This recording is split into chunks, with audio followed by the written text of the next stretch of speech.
This is Tom Bain, and this is Wine, Money, and Song. Please press the like button and please subscribe if you enjoy the content, and let other people know who are interested in wine. So I want to try to impart some knowledge on how to enhance your wine enjoyment. And I have some do's and don'ts of enjoying wine and how to increase the functionality of you having wine and adding to your pleasure. So they're not written rules, but I found these do's and don'ts to be very, very useful in enhancing your enjoyment of wine. Number one is have a good corkscrew. Now, what's a good corkscrew? The simple answer is whatever you feel comfortable removing the corks. And it shouldn't be this emotional, physical struggle with a cork, all right? Now, these two corkscrews are waiter's corkscrews. And whenever you go to a restaurant, they whip these out, they have a knife at the end, and they cut the foil off the top, and then they put the cork down, and they pull it up, all right? The downfall of this one, it's only one tier. You only pull it once and you gotta like really struggle. But this is the one that I use. It's a waiter's corkscrew and it has a very nice wiry, thin bore that goes in, but it has two levels. The first level, you put it on and I will open a bottle and show you. And you lift it up an inch or so, and then the second level, you hook it on. I'll show you in a minute. This is what I use. I'm old-fashioned. Now, there are many fancy corkscrews. Now, I've had this one for 5 years, and I've never used it, but it's very good. Someone gave me a housewarming gift or something, and basically it fits around the neck of the bottle, hooks on. Here, let me see if I can do that. It hooks around, and then you put the thing down. It's pretty self-explanatory, and it self-pulls.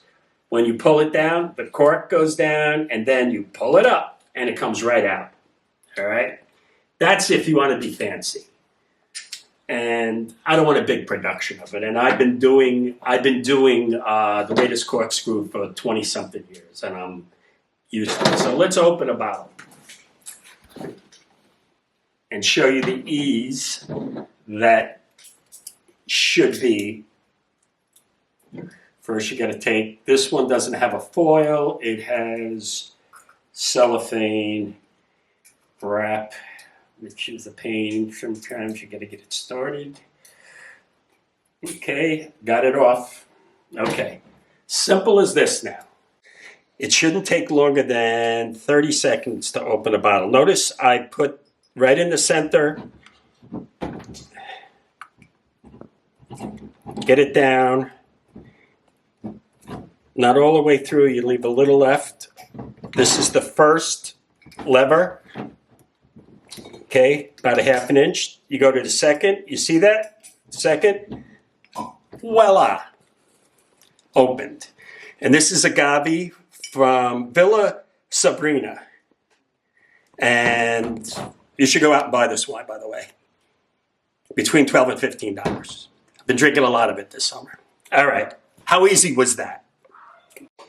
So we come to the subject of wine glasses and use a proper wine glass. What's a proper wine glass? It's a glass, first of all, it must be comfortable in your hand. That's one thing. And it must have a stem. Now, I know there's a lot of wine tumblers and everything. That's great for ice water and sangria. Wine should be with a handle, all right? It gives you ability to swirl it neatly, expose oxygen to it, and you can look at the color much more easily, and you don't warm the wine up with your sweaty paws on, all right? We don't want your oily, dirty, grimy hands on the glass. So please have stems. Now, I will pour a proper amount of wine in a glass that I consider a proper amount.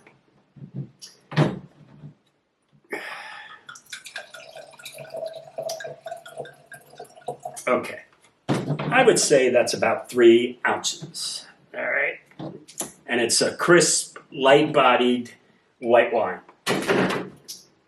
And feels comfortable in your hand, allows you to swirl,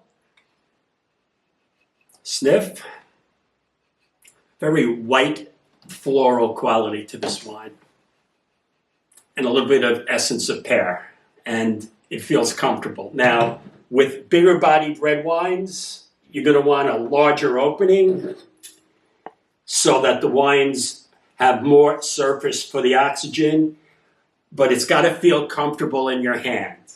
Please, find wine glasses that fit your hand and allows you to handle the wine and get it up to your mouth with ease, and never pour more than half full of a glass of wine.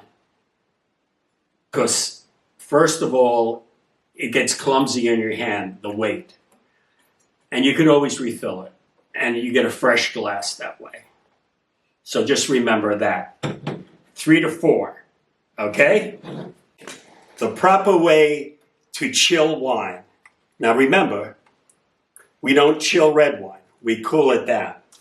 So we can only pop it in 15, 30 minutes in the refrigerator, red wine. But if you want to chill down white wine, champagne, rosé wine quickly, this is the way to do it. You must put the bottle of wine in the cooler first. All right? Do not put the ice in first. Put the wine in the cooler and then put the ice.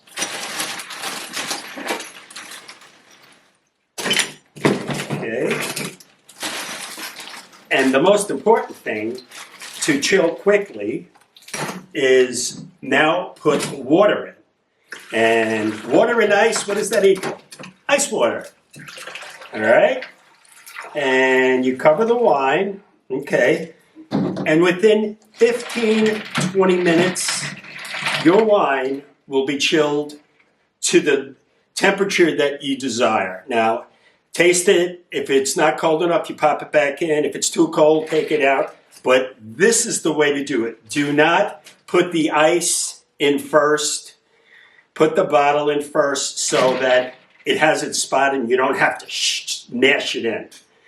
And this is how you do it. And 15 minutes later, it's done.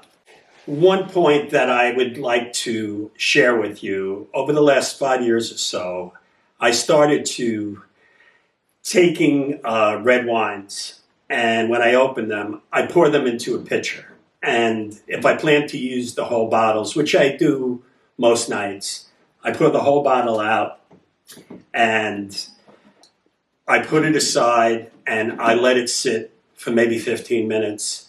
And what I find this does is the wine's been sitting, who knows, a year, 2 years in the bottle, and it's sort of like all crunched in.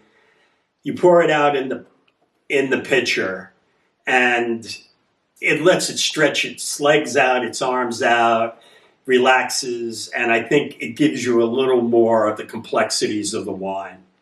And I know it's a little bit of a pain, but I find subtle differences and sometimes marked differences in doing that. Now, I use a pitcher because it's very easy, but you have other choices. You have fancier decanters, but these are decanters. These are for particulates in the wine. And this fancy one here is for vintage port.